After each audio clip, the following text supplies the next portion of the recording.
Hey guys, welcome back to Total Tactics FPL. I'm back here with FPL Teacher, otherwise known as Lucien, for a Gaming 17 preview. But the theme of the episode is more to look tactically towards teams to kind of look at what kind of style of play that they're incorporating currently and whether they have any kind of outside shouts in terms of plan Bs or ways in which that they can score versus teams that are hidden to us from this kind of first tactical element that they have as a plan A philosophy. And then from there, we can look at hidden gems from these kind of teams. A good example would be a team like Aston Villa, who's about to hit a fixture swing, and they have just had a new manager in Gerrard coming over. So it'll be interesting to kind of discuss who would probably come out and be the most interesting asset from this Villa side as an example. And we'll kind of look at it from a tactical perspective and then come towards our conclusions from picks. The first thing that we're actually going to look at is Chelsea, but why don't you go ahead and introduce yourself? Hi, good evening, everybody. Yes, my name is FPL Teacher.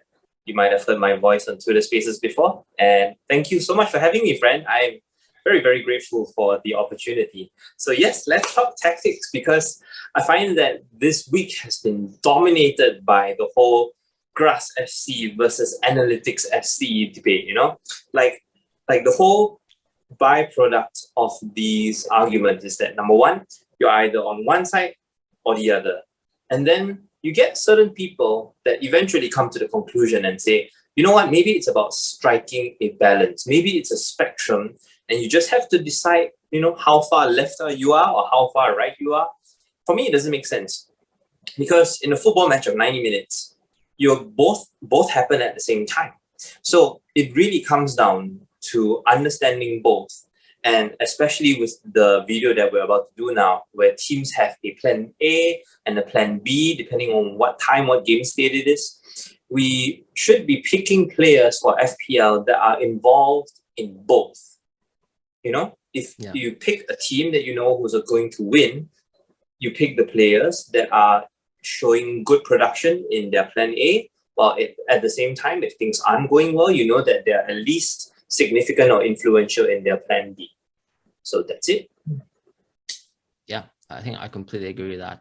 If we actually start with Chelsea, I think when we talk about their plan A, I actually will probably propose that they don't really have a plan B. I think that they clearly have a philosophy under this three midfield structure that is predicated around playing around the double pivot with Jorginho plus another midfielder who should hopefully be Kovacic and Kante. We just know right now that those players aren't available, and the news is that they'll probably come after the Everton game because Kovacic has to kind of return from injury or COVID, and then Kante is kind of easing his way back into full fitness. During this kind of point in time, I think the best game to look at is going to be this Leeds game, where Chelsea once again conceded more than one goal, which during this probably run, you probably expected them to keep at least one or two clean sheets based on how electric they've been as a defense. And the underlying stats will tell you that Chelsea aren't a top two defense compared to, let's say, a Chelsea and Liverpool, and that there is a bit of a drop off between those. But I think from a kind of man-to-man point of view, when you look at the midfield and the defense, you would understand why Chelsea have done so well defensively up until this kind of recent run when they've been hit by injuries. And my kind of posit in terms of the argument is their plan A is predicated on controlling midfield. I think the Newcastle game is a classic expression of how Chelsea like to play. They basically try to gas you out within the first half, play rather high tempo football, and the midfield tempo actually encourages teams to play as narrow as possible, which then gives enough space and width for the fullbacks of Chelsea to play almost as wingers in the system. And I know Tuchel has mentioned Chelsea as midfielders, but for me, the big contrast is that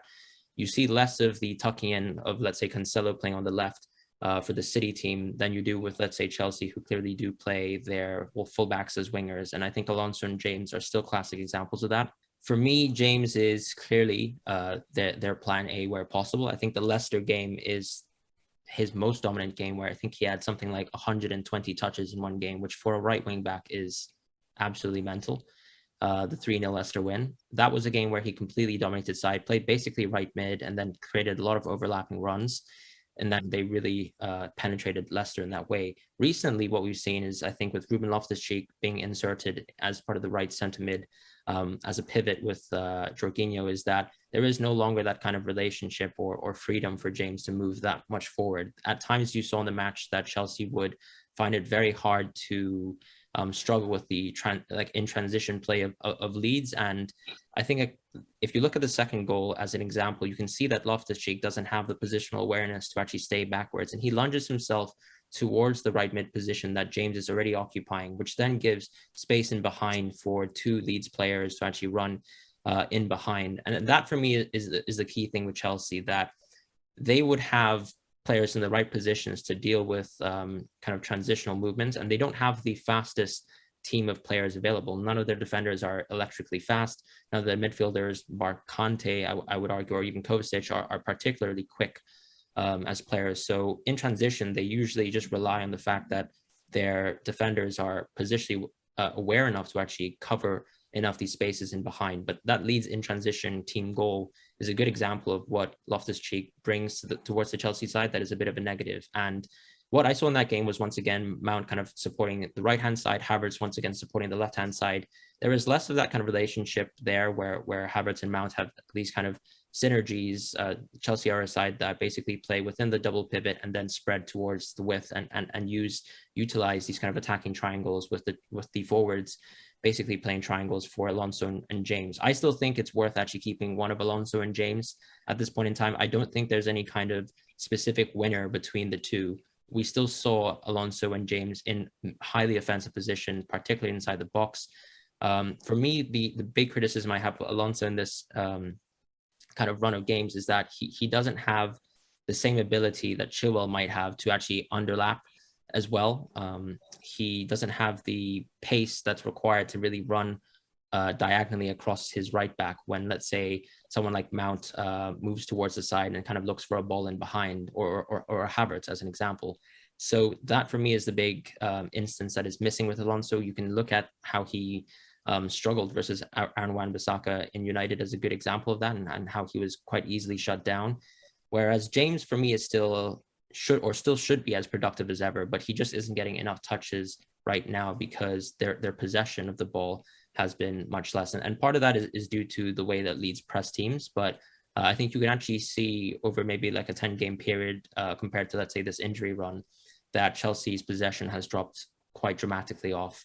But I don't think that's a problem, because I think right now you still have effectively their savior and talisman in Mount, who's a fantastic option. And my argument is that if you have a 5-piece midfield, he should be that best player to actually have.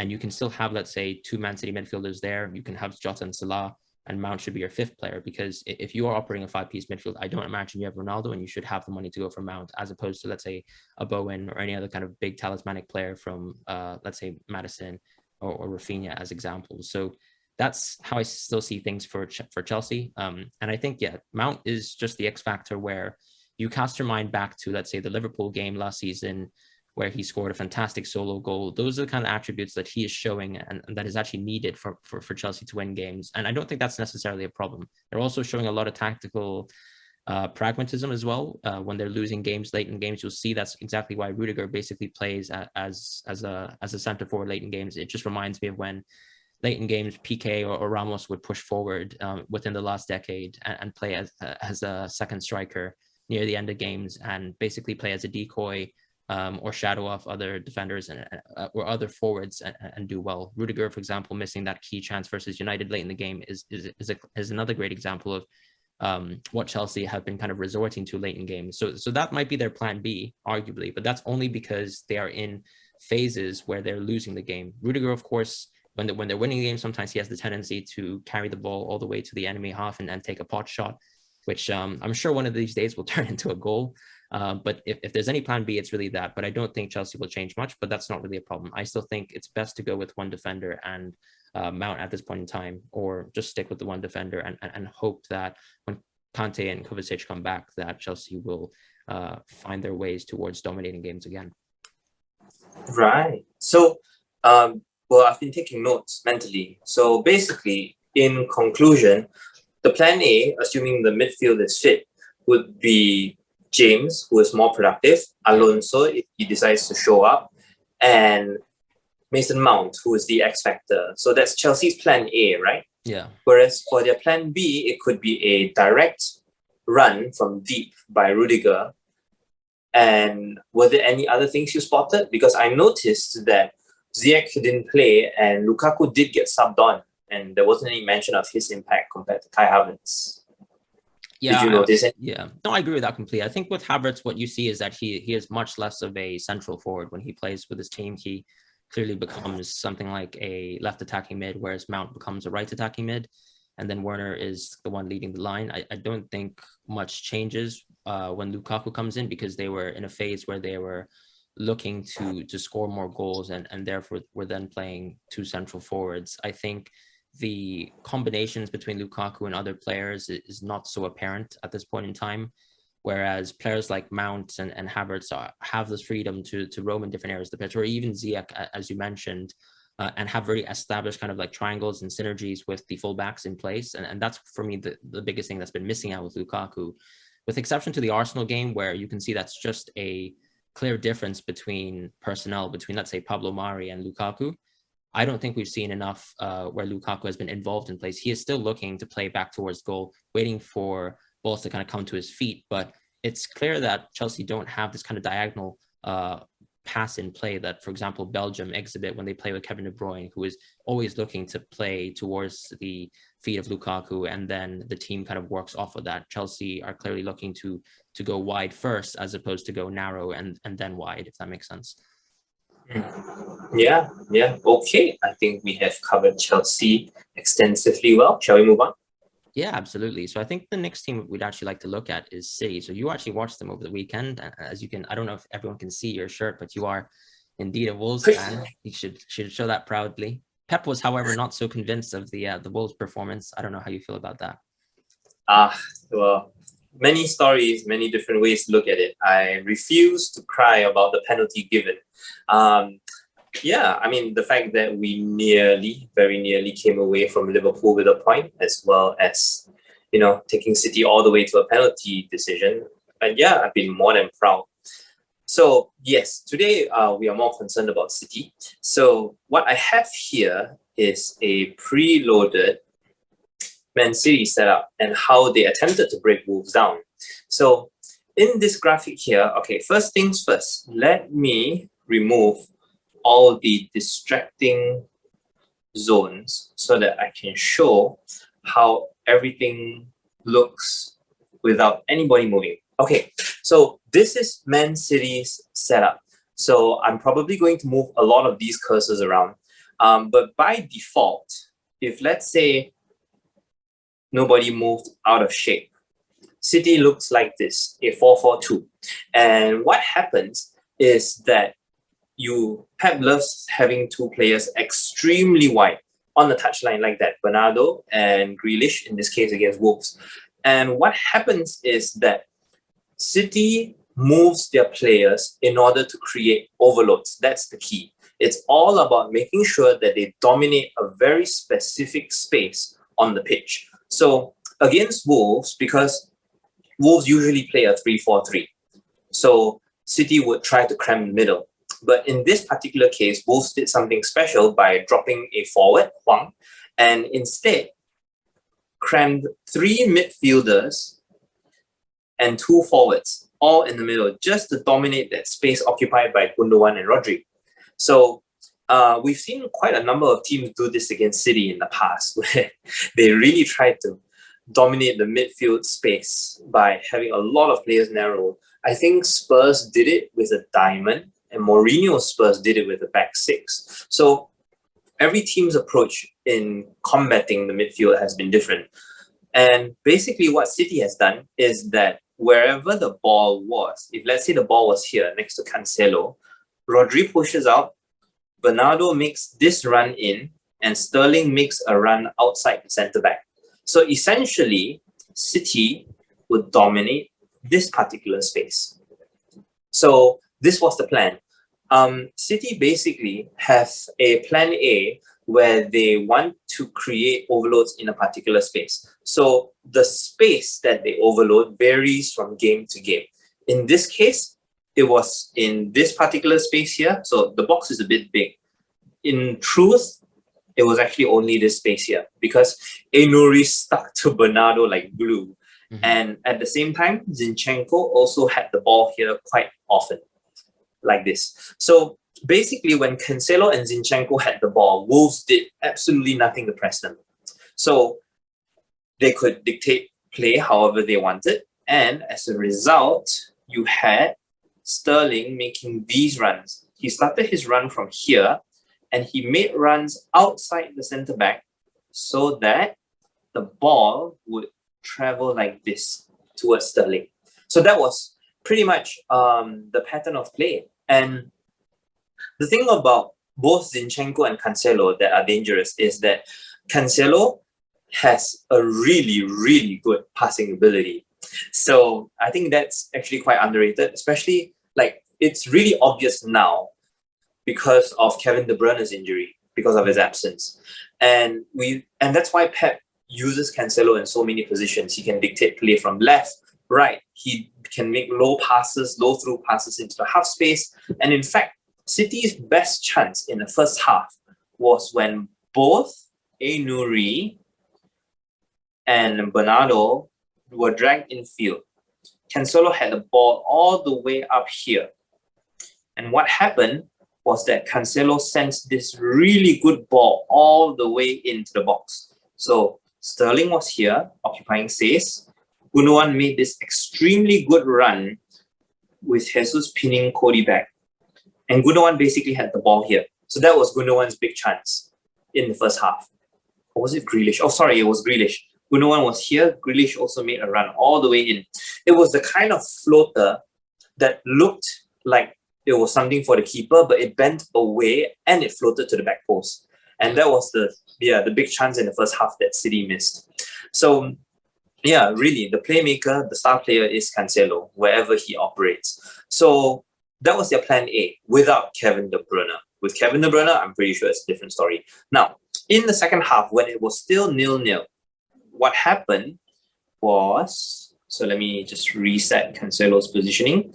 Okay, so in the second half, what happened was that we noticed that Zinchenko basically did a whole, Alonso sort of run, where he basically started in the half space and he drove forward. Now, the reason he did that was because Grealish stayed wide and Gundogan, now together with Zinchenko, made this diagonal run outside. So Zinchenko would basically occupy that same space where Ben Chilwell likes to be, right here on the edge of the box where no one would mark. And the thing is that common sense would say, right, that it would be Dendonker's job to push out wide. So Dendonker here has a very important role to push out, but he's basically marking Gundogan. So he's one man sitting at the edge of the box defending against two players. And, you know, if you're there and you're defending against Gundogan and Zinchenko, you're definitely, you know, tracking the more dangerous guy, right? So that was it. Zinchenko basically had a lot of the ball in the second half from that side. And that is basically City's plan B. So their fullbacks, who can operate as essentially midfielders, can pull into spaces and dictate play.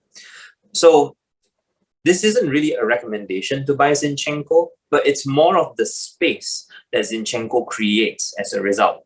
So let me pull all this back and show you the best example. So assuming Zinchenko is all the way out here, and Gundogan is here, and then Donker is here, right? So everyone's got all their men marked. Zinchenko is free. Neves and Moutinho move here, right? So in the second half, what happened was that Sterling and Bernardo switched places. Sterling was operating wide, and Nouri, you know, just watching Sterling in that area. And Cancelo does the same thing. He's also advanced. And what happens here is that Cancelo has two choices. He can either pass the ball to Bernardo like this, playing on the outside of space again, or he can aim for Zinchenko. It's basically these two. So essentially, City wants to dominate this space and this space. So 2 seasons ago, the right half space was Kevin De Bruyne property. He basically lived in that area and he either provided assists from deep or he made runs into the box to shoot himself. the left half space right now is not occupied by anybody. Last season, Gundogan used it and he abused it to full effect. This season, I think teams have wised up to his runs, and that's why they've cut him out. And basically, all of City's production now occurs on this right half space, and that was basically where City won their penalty. Really, yeah. So this has been a really prominent feature of why City can beat deep blocks sometimes, and why they cannot sometimes, why they have to rely on the decision like that dodgy penalty. But the fact of the matter is that they use these half spaces and they attempt cutbacks. That's about it. Like, they're so obsessed with low crosses to the point where I think they have the highest percentage of short corners compared to the rest of the league. And the funny thing is that Wolves are actually second. But yeah, that's basically their plan A and plan B from what I observed this game. Yeah. What do you think about that Sterling chance? When he sent a floating cross to Grealish on the back post. Do you remember that? Yes, I did. I mean, it could have been anything. Honestly, when you're defending with 10 men, yeah, anything goes, right? Yeah, at that point, without Raul Jimenez, Adama was basically hanging out here. Yeah. And yeah, we basically retreated into this weird looking 5-3 and we just sat there, waiting to press anybody.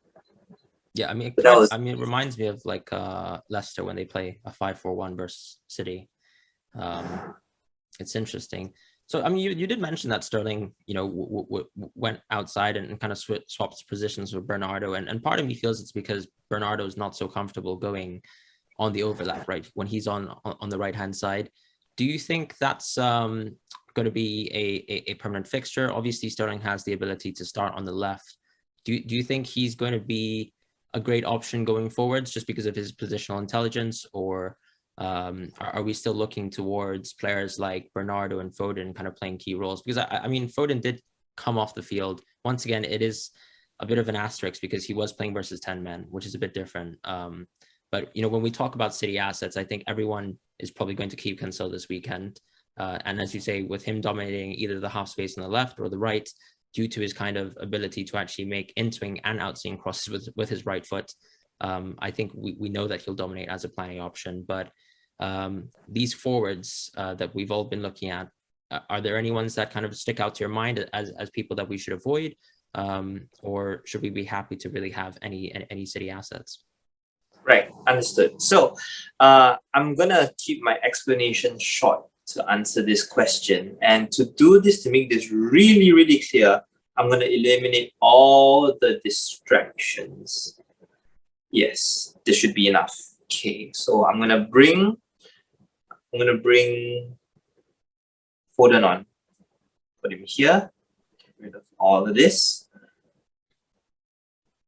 And let me put for Foden again. Foden. Okay, so right.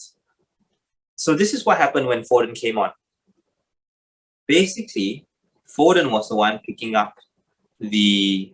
Oh, this is so annoying. Okay, Foden was the one picking up the left half space.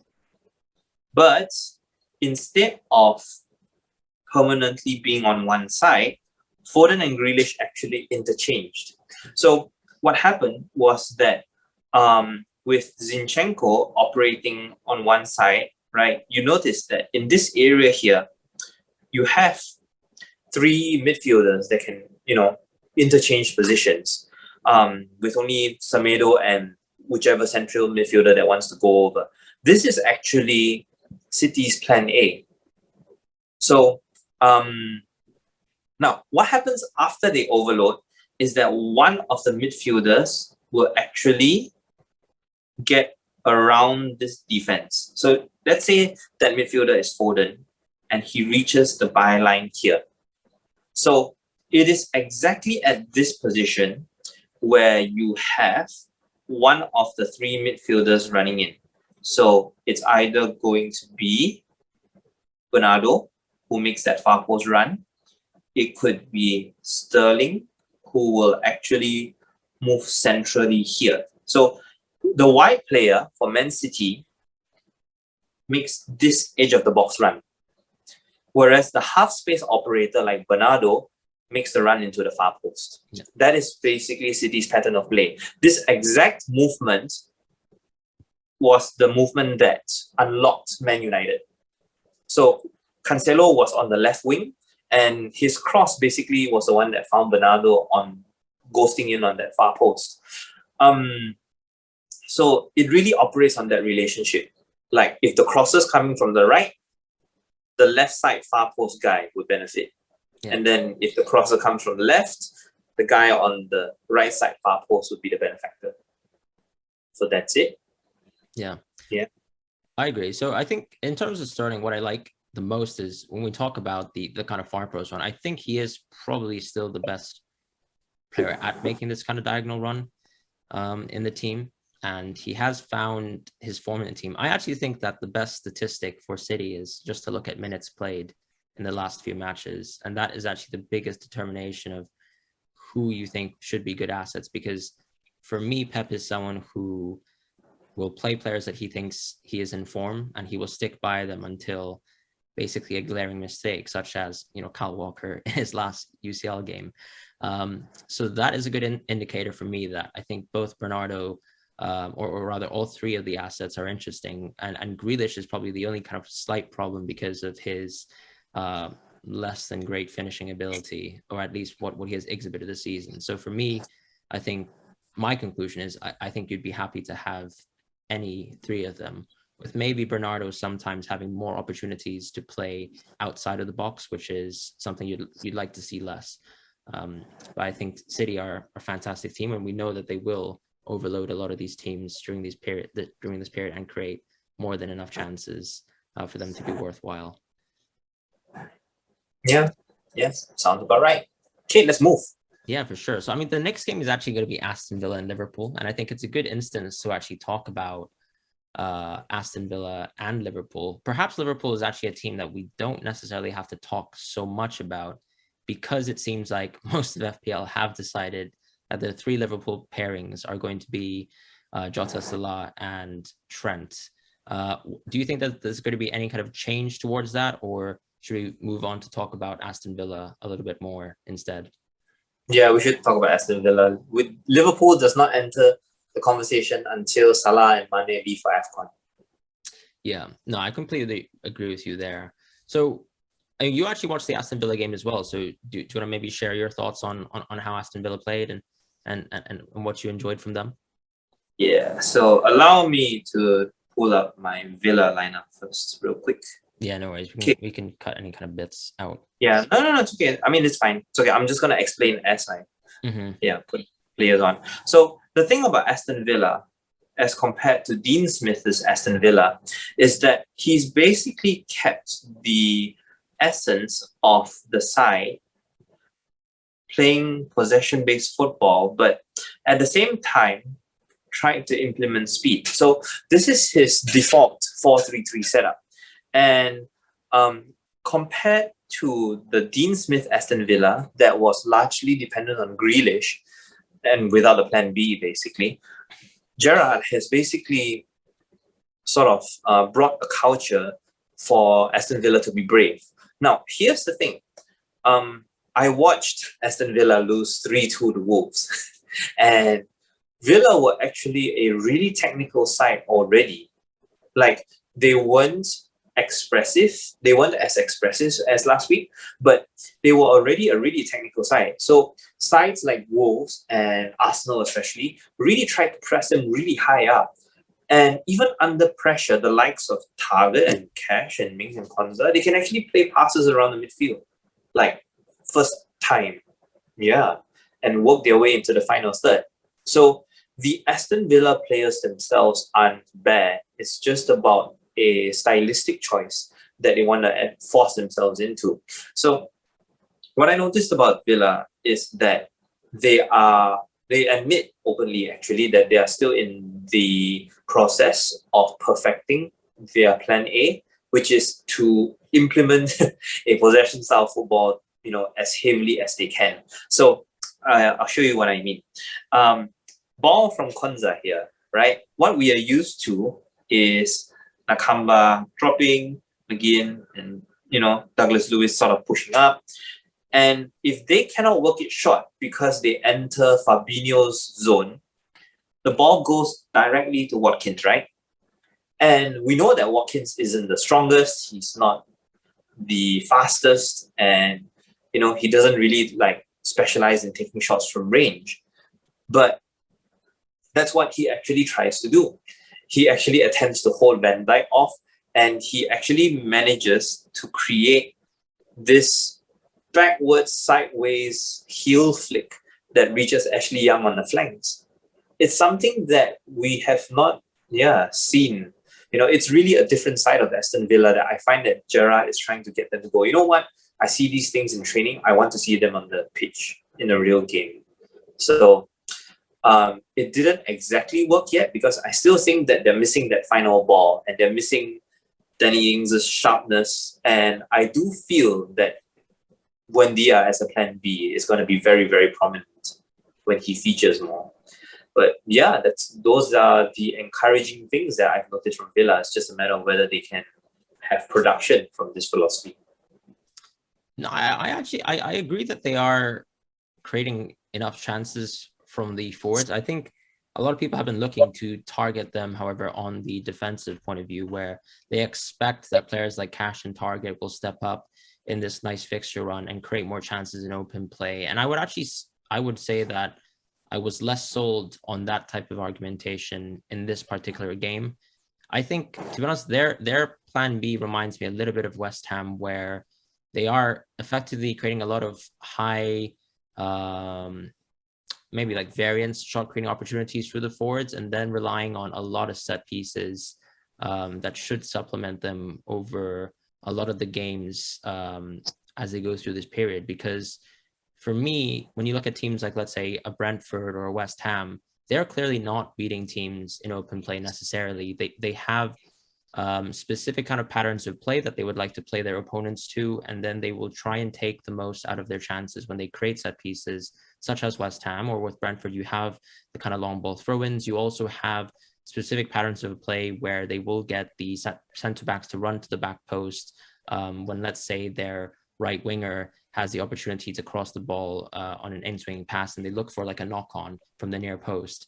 And with this Villa side, I think that is essentially the problem with Cash and Target. For me, they are playing quite flat, and that does mean that whilst Ramsey and Young are the interesting options, I think Young probably has the potential to flourish in this side as a 4.7 asset. He is a defender playing as a winger.